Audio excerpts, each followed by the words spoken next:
Manns und Feuchtwangers, Friendships of Yesteryear. Warm wishes to Tanya, Anne, Heike, Mirko, and everyone who has made this event possible. I feel very fortunate that I'm still here and able to tell you these stories of friendships of yesteryear, and hope that I can bring to life some of the key dramatis personae who bore witness to the great upheavals of the 20th century and have left us with memorable interpretations of them. When I was 6 or 7 years old, in about 1931, I was sent with my nanny to Thomas and Katja Mann's house in the Poschinger Straße in Munich, where they lived from 1914 to 1933. Thomas Mann needed to borrow from my father various Jewish studies works, as in 1931 he was writing the second volume in the Josef und seine Brüder tetralogy, der junge Josef. I was told firmly by my parents to drop the books off at the Mann's villa, which for me at that age was quite a long walk, a walk I didn't particularly feel like taking. But I was told the books were to be delivered to a famous man, and this convinced me of the importance of my errand. The friendship between Thomas Mann and my father, Ludwig, in fact originated with my mother, Erna, within the narrow confines of the Munich Jewish community before World War I. My mother had got to know Katja Mann quite well. My mother and Katja had a warm friendship, being from similar educated, well-to-do southern German Jewish backgrounds. I remember a postcard from Katja to my mother, sent to us in England in the 1950s, saying, "What a lovely youth we had in Munich." After 1933, by which time I was 8, with my father still in Germany and Thomas Mann briefly in Sunnery, then Küsnacht, then Princeton, relations between our respective families were inevitably spread thin.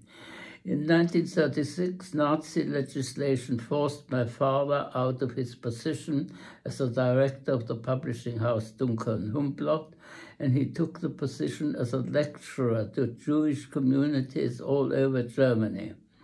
Meanwhile, Thomas Mann was at work on a third Joseph volume, and in that respect they at least had a shared objective, namely to engage those more closely with Jewish history, which was clearly their way of responding to the growing pressures exerted by Nazi ideology.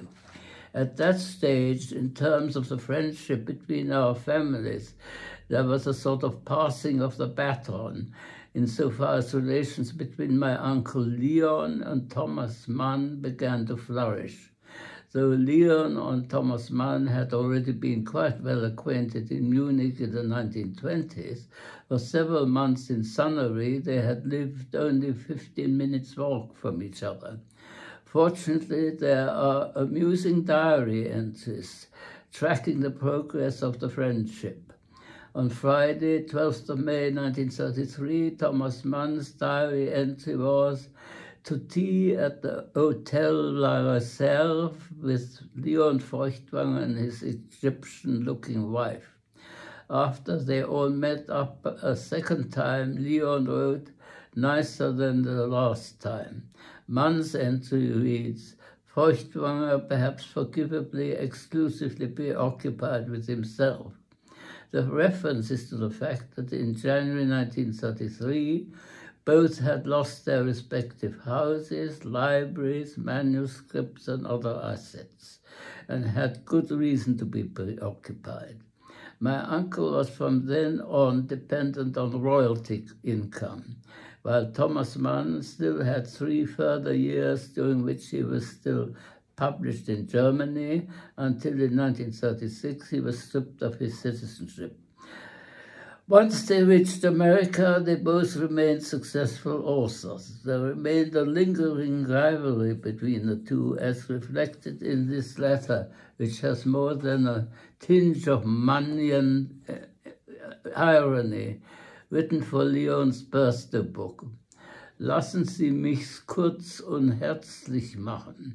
Lassen wir durch diese hier mehr einen Händedruck sein als ein Festessay.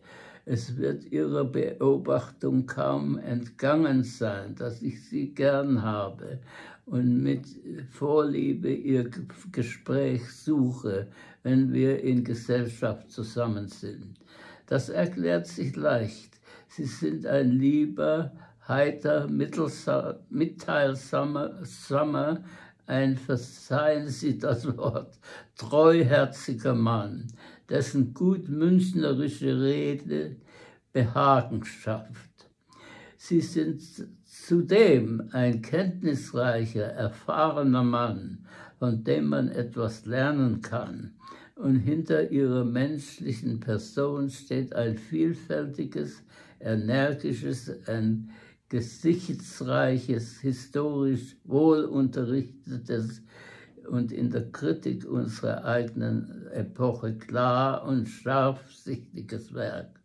Ein glückhaftes Werk, das seit seinen Anfängen schon die verbreitetste Anteilnahme in Deutschland zuerst, dann draußen in Ost und West, in Russland sowohl wie in den angelsächsischen Kindern gefunden hat. In England habe ich selbst gehört, wenn einer etwas sehr loben wollte, so sagte er, it's almost as good as Feuchtwanger. During their time in Southern California, Leon and Thomas Mann met socially for readings from their latest works. Heinrich Mann was also often present. From what one can gather, the conversations tended to be political, about the course of the war, the question of returning to Europe, the Cold War and McCarthyism and so forth. The friendship between my Uncle Leon and Heinrich Mann was initially somewhat tepid and mostly collegial, according to Manfred Flügge, who has written extensively about both authors. However, at the 1935 International Writers' Congress in Defense of Culture in Paris, on common ground ideologically, they became genuine friends, engaged in the task of warning the international community about totalitarianism. After their dramatic escape across the Pyrenees in 1940, their friendship became closer, having been forged in fellow suffering. For Leon's 60th birthday, Heinrich Mann wrote with great warmth, mein Freund Leon Feuchtwanger, seit langen Zeiten, wie ich über ihn denke und für ihn fühle, wir kennen uns seit 1911, es waren glückliche Tage oder die Erinnerung macht sie mehr oder weniger glücklich. Auch daher unsere Anhänglichkeit. Er für mich, ich für ihn und ein geliebtes Andenken. Wie wir aus dem vollen produzierten Leuten in den Tag leben, aber unsere Zukunft, die Dauer unseres Werkes und Namens zu sichern meinten. Diese äußeren Umstände sehen wir mit Vertrauen an oder wir fragten gar nicht. Wir beide haben uns genommen und wie wir waren. Die Unbefangenheit ist in der Kameradschaft das Beste. Niemals kritisierten wir einander. Wollte man uns glauben, er und ich hätten immer nur Gutes gemacht, von ihm glaube ich es noch jetzt, gerade jetzt, da ich mehr als früher ein Talent noch seiner Moral bestimme. Die persönliche Zuverlässigkeit, das menschliche Gleichmaß eines Autors teilen sich zweifellos seine Gestaltungen mit. Bei LF ist wenig improvisiert, alles plangemäßig besonnen, davon benommen seine Romane ihre Vertrauenswürdigkeit. Unsere Umstände der leichteren Jahre verdienten keineswegs das Vertrauen, das wir ihnen gutherzig schenkten. Die Zeit sollte eintreten, da unser Land bedauerlicherweise herunterkam. Dann die Zeit, als wir verdächtig wurden und das Exil schon winkte. Wir beide haben meistens dieselben Schritte getan. Wir gingen nach Frankreich, nicht nach Paris wie jeder andere. Wir waren Nachbarn 8 Jahre lang. Wir mussten uns über die Pyrenäen retten, jeder zu seiner schweren Stunde.